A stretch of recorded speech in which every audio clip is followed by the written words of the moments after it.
How do you find various things in Minecraft?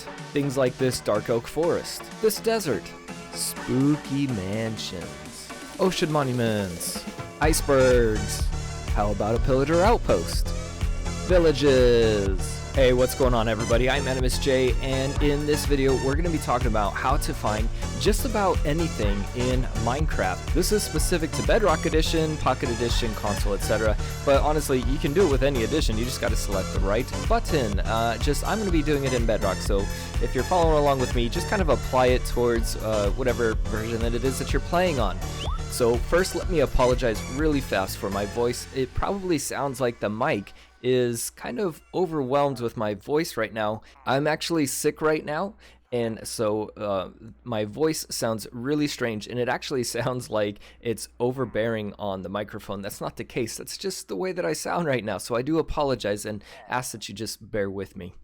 So here I am on JWorld SSP. Now this is a backup copy of it, and I am in creative mode on this backup copy, and I recommend that you make backups of your survival worlds as well and go into creative mode on them, because it allows you to do things like what we're going to do right now without messing up your survival world, because we always want those to be legitimate and quality and 100% bona fide.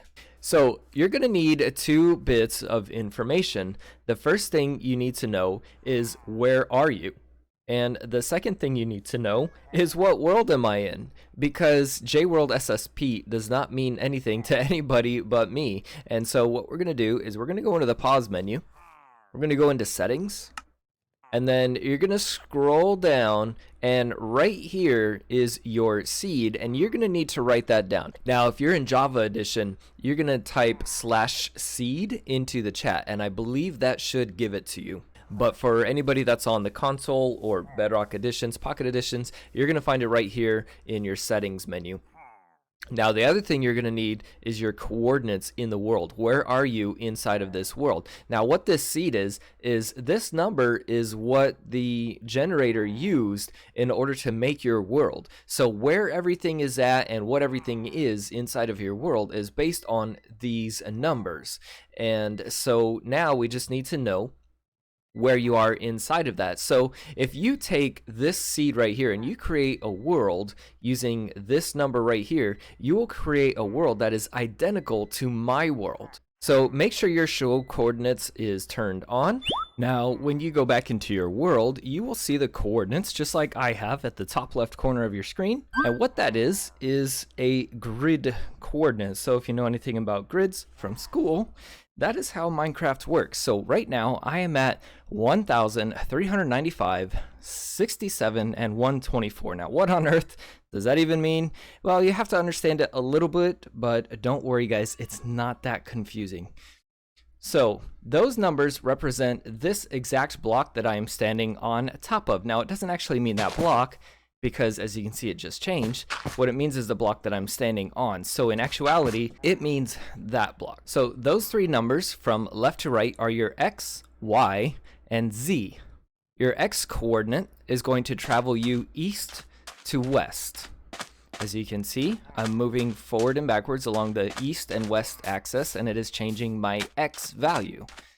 Your Y coordinate is going to change vertically up and down in the game, your height as we call it. And so right now I'm at 67, 66, 65, 64, 63, 62. And as you can see, as I go higher in the world, the number gets higher. So that Y value is basically how high up you are in the world. And then your Z value is as you travel along the north and south axis, that number is going to change. Okay, so why do you need to know this? Well, you need to know this because you have to know where you are in the world in order to know where it is that you want to go. So now what you're going to do is you're going to write down your coordinates, where you are, or more so, where it is that you are going to be most of the time. So for example, even though right now I'm at 1398, 67, 119, what I'm going to do is I'm going to write down 1500 and 100, because that is the approximate location of my house where I usually am.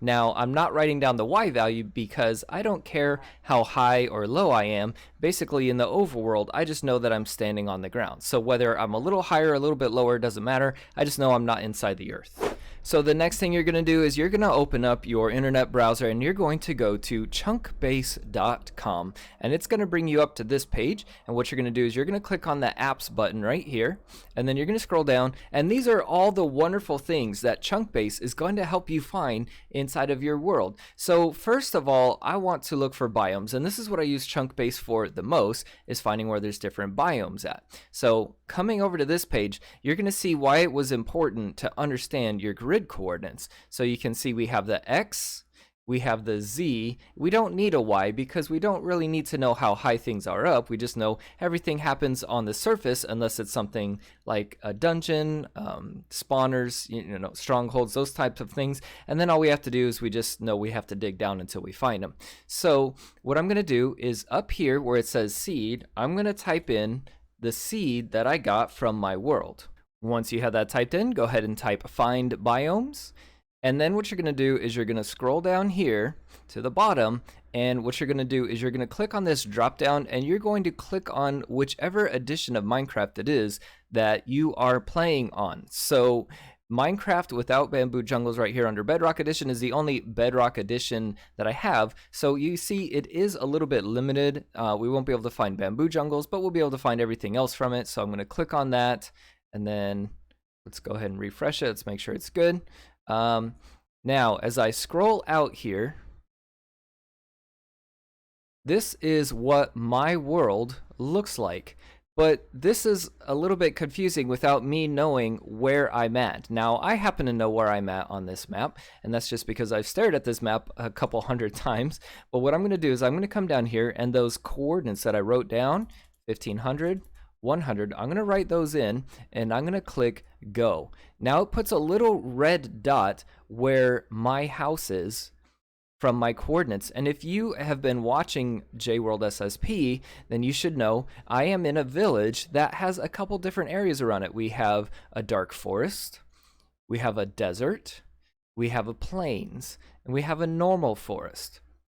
So this is my Minecraft world, and as I scroll on my mouse wheel to go in and out, to zoom in and out, I can see more and more of my map. So if I'm looking for something specific like a mushroom island, well, look, here it is right here, Mushroom Island. So if I hover my mouse over this pink spot right here, and we can even zoom in on that, you can see if you look at the bottom right corner of the map, it gives me the chunk information for the exact point that my mouse is hovering over, but it also tells me the biome is a mushroom fields.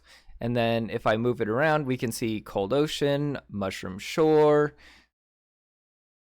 And then as we come out here into the ocean, we have ocean, lukewarm ocean, cold ocean. So that tells me what it is. Now on the bottom left corner of the map is the X and Z coordinates. So what I'm going to do is I'm going to get the point closest to where my dot was, because if you remember, my dot is up here, and so I'm going to have to travel all this distance in order to get to it. So I'm going to look at the top left corner. It's closest to where my location is, and I'm going to get that X and Z coordinate, 3,980 and 2,458.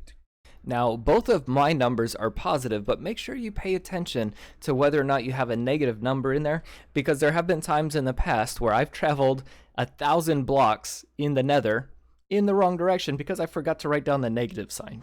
And here we are back on JWorld SSP, at least the backup copy of it. Now, my coordinates were 3,980 on the X.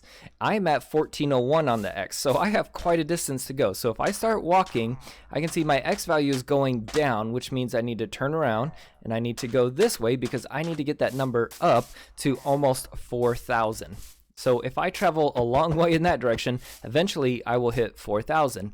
Now the other thing is the Z value needs to go all the way up to 2,458. So that means that I need to travel in this direction in order to increase the Z. So what you do is I need to go this way to increase the X, this way to increase the Z. So I'm going to cut it diagonally and travel this way in order to make both of those numbers climb higher.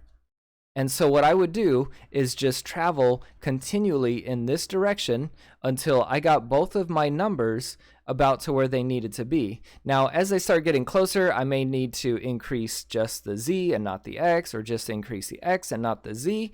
But eventually, if you move those coordinates, move your spot on the world until those coordinates match what the numbers set on Chunkbase, you will find exactly what it is that you were looking for. So here I am at my exact coordinates, 3980, 2458, and you can see I am just at the tip of the Mushroom Island, just like it was on the Chunkbase map. Coming back to Chunkbase, what if I want to find something other than a biome? Because biomes are great, and by the way, if you don't want to hover your mouse around this entire thing, so like let's say I'm looking for the Badlands. Now, I already know what a lot of the colors mean on this because I've been using this for a while, so I know where the Badlands are, but what if you don't? It's very tiresome to hover your mouse all over the place just looking for it to say Badlands. So if you scroll down to the bottom of the page, we have this lovely comment by Victor Waters, and what Victor did is he color coded and made a little key for us. So we can see right here, dark red is Mesa, and I believe it this was made before they started calling it the Badlands. And so if I look for dark red, I should be able to find the mesa, and yeah, there it is right there. We have a pretty big mesa off to the northeast of us. So what if I want to find something else though? Well, let's go back to the apps.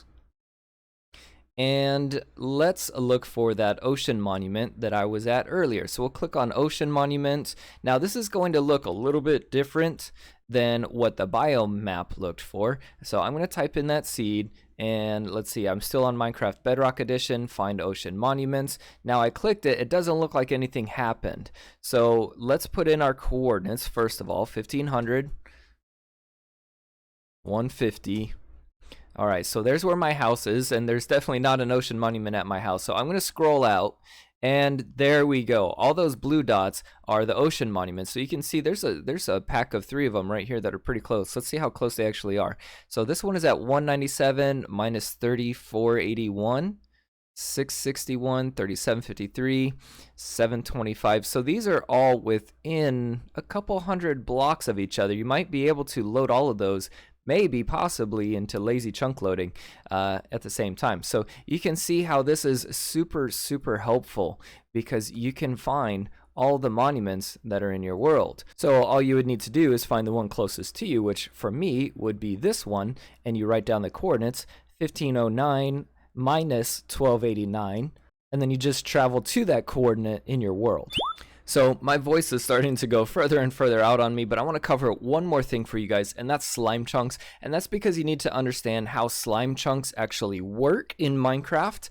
So you can see as we load it up here, let me go ahead and put in our seed.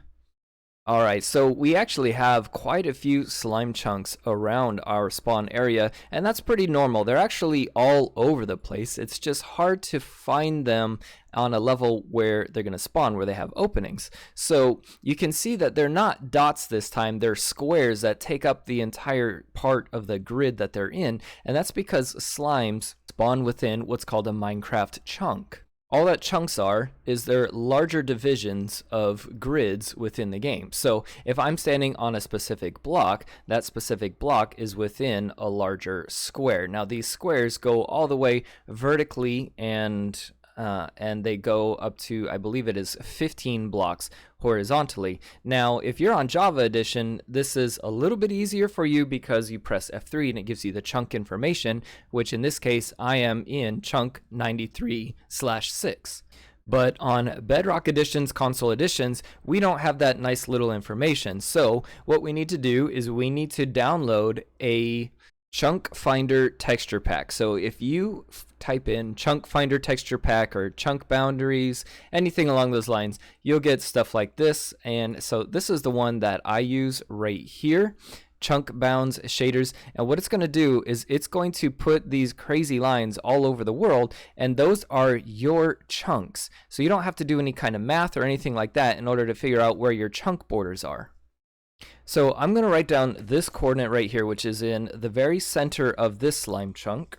And if I hop back into the world with my chunk borders texture pack turned on, you can see we have all of our chunk borders. Now, when it's glowing on the side like that, that just means that that is a chunk border and it's just on the wall. It's placed on the wall so that you can see it. So here I am at my exact point. Now, if I look at the chunk border that I'm in, within this square, all right here, slimes will spawn. Now they don't spawn on the surface though. I believe they only spawn below below Y level of 39.